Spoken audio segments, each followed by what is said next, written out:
Okay, so my suspicions are correct.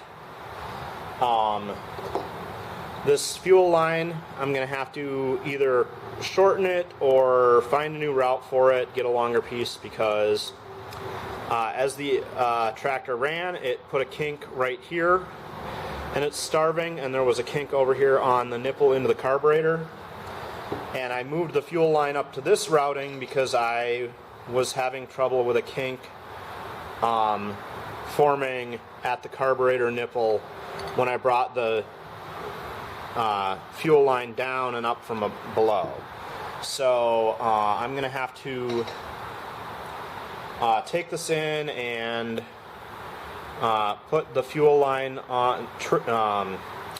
either trim this fuel line shorter so it can make a straight run across the side of the engine here, or get a longer piece so it can go down underneath throttle linkage and back up to the carburetor more directly.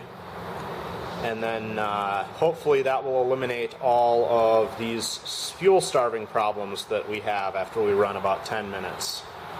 So